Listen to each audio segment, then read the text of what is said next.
Hello friends, I Neha. Welcome you all once again on my YouTube channel Aim High Tutorials English. Friends, in the series of phrases that we started in the last video, we will go with the definition of adjective phrase today. So let's start with the definition of it. First of all, let's know what is an adjective. Adjective क्या होता है? We can say as a definition of adjective that an adjective is a word that qualifies a noun or a pronoun. ठीक है, adjective एक ऐसा word है जो noun या प्रोनाउन को क्वालिफाई करता है, मॉडिफाई करता है, उसके क्वालिटी के बारे में बताता है। ठीक है, अब फ्रेज की बात करेंगे। What is adjective phrase? So a phrase that qualifies a noun can be said as a adjective phrase. So let's write the definition first. A phrase that qualifies or modifies a noun is called an adjective phrase. कोई भी phrase जो एक noun को qualify करे, modify करे, उसके बारे में हमें एक्स्ट्रा इन्फॉर्मेशन देगा, उसे हम कहेंगे adjective phrase. For an example, he wore a boot made of iron. उसने एक जूता पहना था जो कि लोहे का बना था. एक बूट उसने पहना था जो कि लोहे का बना था. So let's find out the phrase here. He, ये हमारा प्रोनाउन है. Wore main verb. बूट एक ऑब्जेक्ट का नाम हो गया, साथ ही साथ एक ऑब्जेक्ट का नाम है, मतलब ये एक नाउन वर्ड है. ठीक है, तो ये हमारा नाउन वर्ड हो गया. अब इसको क्वालिफाई कराने के लिए मेड ऑफ आयरन, लोहे का बना हुआ. चलिए इसे सेपरेट कर लेते हैं. ठीक है, ही वोर बूट, यहाँ पे लिखना मैं भूल गई. ही वोर अ बूट, उसने एक जूता पहन रखा था, एक बूट पहन रखा था. ठीक है, ये सेंटेंस यहाँ पे ही कंप्लीट है. ठीक है, अब ये वाला जो पार्ट है मेड ऑफ आयरन, लोहे का बना हुआ. लोहे का बना हुआ टेबल, लोहे का बना हुआ चेयर, लोहे का बना हुआ ड्रेस, क्या? नथिंग, कोई आइडिया नहीं है जब तक कि ये पार्ट इसके साथ जुड़ेगा नहीं. अब इसको जब हम इसके साथ जोड़ लेंगे तो हमें ये देखना है कि यहाँ पे जो मेड ऑफ आयरन जो वर्ड आया हुआ है, यहाँ पे ये किस नाउन को क्वालिफाई करा रहा है. देखो, ये इस वर्ड को, जो बूट नाउन वर्ड है, इसे ये क्वालिफाई कराने का काम करता है. तो ये है हमारा एडजेक्टिव फ्रेज. ये एडजेक्टिव फ्रेज हो गया. क्योंकि इस बूट की खासियत क्या है, वैसे भी इसे हम थोड़ा ट्रांसलेट करके देखते हैं. इस बूट की क्वालिटी क्या है, क्या इसकी खासियत है कि ये लोहे का बना हुआ है, यही इसकी क्वालिटी है यहाँ पे. तो ये हमारा एडजेक्टिव फ्रेज हो गया. मेरे हिसाब से आपको समझ में आ गया होगा.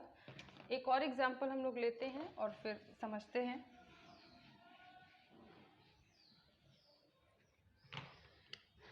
She is a girl of pious nature.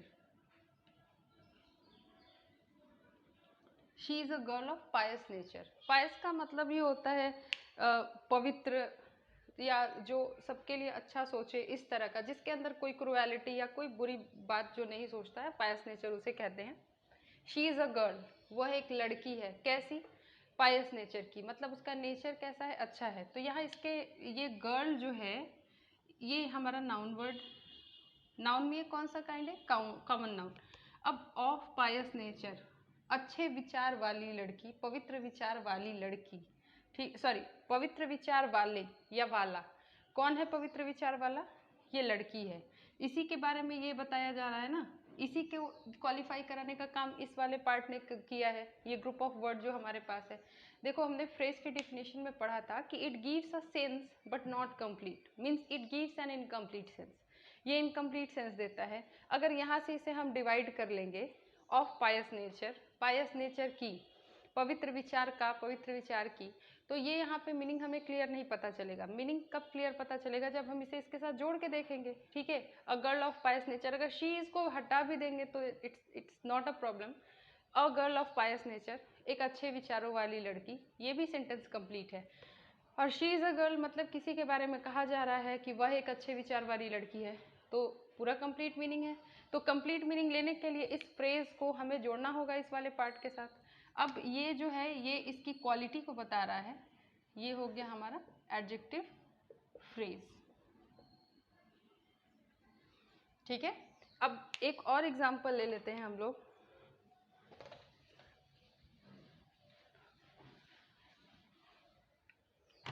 आप सबने रविन्द्रनाथ टैगोर का नाम तो ज़रूर सुना होगा। हम लोग एक एग्जांपल लेते हैं।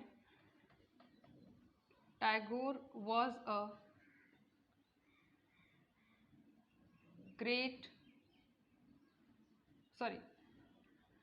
Tagore was a writer of great fame।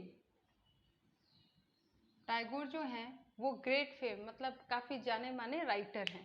Tagore was a writer, ये सेंटेंस यहाँ भी कंप्लीट है। टैगोर क्या है, टैगोर एक राइटर थे, ठीक है, ऑफ ग्रेट फेम, बहुत ही जाने माने। अब बहुत ही जाने माने इस जो पार्ट को सेटिस्फाई करने के लिए हमें जो ग्रुप ऑफ वर्ड्स चाहिए वो कहाँ है, ये वो यहाँ है। राइटर क्या है, ये कॉमन नाउन वर्ड है, और हमने डिफिनीशन में एडजेक्टिव फ्रेज के पढ़ ही लिया है कि जो फ्रेज एक नाउन को क्वालिफाई करेगा, मॉडिफाई करेगा, उसके बारे में बताएगा, उसे ही हम क्या कहते हैं, एडजेक्टिव फ्रेज कहते हैं। ये देखो, ये राइटर वर्ड जो है इसे हम लोग सर्कल करके यहाँ नाउन लिख सकते हैं और इसे लिखेंगे एडजेक्टिव फ्रेज।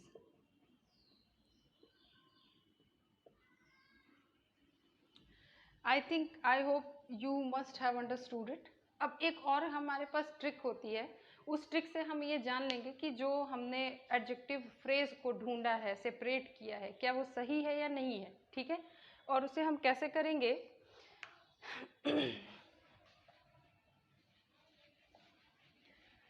देखिए, इसमें जितने भी फ्रेज मैंने आपको दिखाए, तीनों एग्जाम्पल्स में जो फ्रेजेस थे, तीनों जो एग्जाम्पल्स थे उसके कुछ पार्ट को हम लेते हैं और फिर हम देखते हैं कि क्या जो एडजेक्टिव फ्रेज हमने यूज़ किया है उस फ्रेज की जगह पे हम किसी एडजेक्टिव को ला सकते हैं, उसे रिप्लेस कर सकते हैं किसी एडजेक्टिव के साथ कि नहीं कर सकते हैं। ठीक है, तो पहला जो एग्जाम्पल था वो था अ boot of iron, a boot of iron, sorry, a boot of iron, ये हमारा फ्रेज है। ठीक है, ये हमारा जो इधर मैं लिख रही हूँ ये एडजेक्टिव फ्रेज है, इसे हमें रिप्लेस करना है एक एडजेक्टिव वर्ड से। ठीक है, एक एडजेक्टिव से इसे हम रिप्लेस करना है, तो हम क्या लिख सकते हैं, आयरन बूट लिख सकते हैं। आयरन बूट का मतलब भी हो गया लोहे का बना हुआ बूट। फिर सेकंड वाला एग्जाम्पल जो था वो था a girl of pious nature, a girl of pious nature. इसे हम कैसे रिप्लेस करेंगे, तो हम लिख सकते हैं अ पायस गर्ल, अ पायस गर्ल। अ पायस गर्ल का मतलब ये हो गया लड़की को तब कहा जा रहा है ना pious, when she had the nature of it. अगर उसका नेचर पायस नहीं होगा तो फिर हम ये थोड़े ही लिखेंगे अ पायस गर्ल। तो ये जो पूरा हमारे पास ग्रुप ऑफ वर्ड्स है इसे हमने रिप्लेस कर दिया है एक छोटे से ग्रुप ऑफ वर्ड्स के साथ जो कि सिर्फ एक एडजेक्टिव है। थर्ड जो था वो था a writer of great fame, a writer of great fame,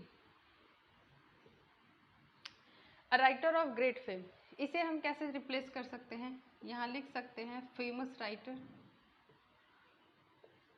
जो फेम वर्ड है उसको चेंज कर दिया फेमस में, और राइटर एज इट इज़ वो नाउन है, उसमें हम कोई चेंज नहीं ला सकते हैं, इसलिए हमने उसको सीधे यहाँ पे लिख दिया। यहाँ पे अ पायस गर्ल, ये यहाँ पे पायस और गर्ल, यहाँ पे सिर्फ इन दोनों टर्म्स को जोड़ा और बना दिया।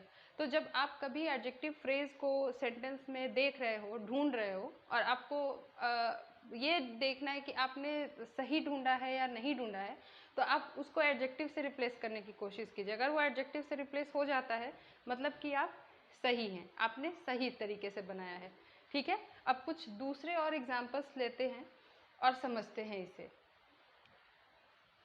जैसे हम लोगों ने यहाँ पे फ्रेज लिखा था और इसे रिप्लेस किया एडजेक्टिव्स के साथ, इन फ्रेजेस को हटा के हमने एडजेक्टिव्स से इसको रिप्लेस कर दिया। उसी तरीके से अब हम लोग एक और काम करेंगे कि हम एडजेक्टिव्स को इस साइड लेफ्ट साइड पे लिखेंगे और फिर मैं राइट साइड पे आपको उससे एक फ्रेज बना करके दिखाऊंगी। ठीक है, ये कैसे उसे हम फॉर्म कर सकते हैं, रिप्लेस कर सकते हैं।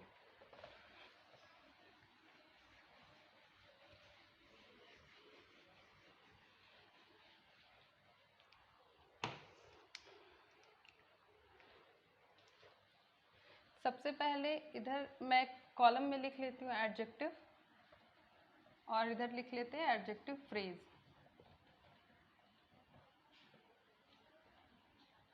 जो हमने अभी थोड़ी देर पहले किया था उसका जस्ट अपोजिट। पहले हमने एडजेक्टिव फ्रेज को एडजेक्टिव से रिप्लेस किया था, अब हम एडजेक्टिव को एडजेक्टिव फ्रेज से रिप्लेस करने वाले हैं। तो पहला जो एग्जांपल है वो है N honourable man. N honourable man, एक सम्माननीय व्यक्ति, एक सम्मानित व्यक्ति। अब इसे अगर हम फ्रेज में चेंज करेंगे तो क्या लिख सकते हैं? लिख सकते हैं अ मैन ऑफ ऑनर, वह व्यक्ति जो सम्मानित हो या वह व्यक्ति जिसे सम्मानित किया जाता हो। सेकेंड एग्जाम्पल, इसे सेकेंड एग्जाम्पल में लिख सकते हैं अ फियरलेस गर्ल। अ फियरलेस गर्ल मतलब वह लड़की जो डरती नहीं हो। अब इसे फियरलेस का मतलब ही होता है विदाउट फियर, ठीक है, विदाउट फियर। अब इसे जब हम एक एडजेक्टिव फ्रेज में चेंज करने वाले हैं तो ऐसे लिख सकते हैं ना, अ गर्ल विदाउट फियर। ये विदाउट फियर, फियरलेस को मैंने यहाँ पे कन्वर्ट किया विदाउट फियर में, और फिर अ गर्ल लिखने के बाद मैंने इसे जस्ट उसके बाद क्या किया है, लिख दिया है। ठीक है। The third example is a Japanese car. A Japanese car. Japanese car का मतलब क्या हुआ? A car which has been made in Japan, या a car which has originated in Japan. या तो वो जापान में बना है इसीलिए उसका नाम जापानीज कार है। ठीक है, तो इसे हम कैसे चेंज करेंगे? A car made in Japan. अच्छा, यहाँ पे हमने कार के बारे में बात की है इसलिए लिखा कि a car made in Japan. लेकिन अगर मान लो अ जापानीज मैन लिख दें, अ जापानीज सिटीजन लिख दें, तो उसको कैसे चेंज करेंगे? तो उसे चेंज करेंगे इस तरीके से, जैसे हमने अ लिखा है अ जापानीज यहाँ मैन लिख लेती हूँ मैं। ये आप बाकी के वर्ड्स ऐसे अज्यूम करना यहाँ है। अब बस कुछ नहीं करना है, अ के बाद यहाँ कार को रिप्लेस हटाना है और इसकी जगह मैन को रखना है, और यहाँ मेड की जगह बॉर्न कर देना है, BORN। A man born in Japan. ठीक है, और a man from Japan. Japan से एक व्यक्ति या जापान का व्यक्ति या जापान में जन्म लिया हुआ व्यक्ति, that will be called a Japanese man. Okay, क्योंकि कार जो है ये एक वेहिकल है, तो व्हीकल को हम बना सकते हैं, but humans can not be made, they take burn, sorry they are born, they take birth. ठीक है, now let's take another example.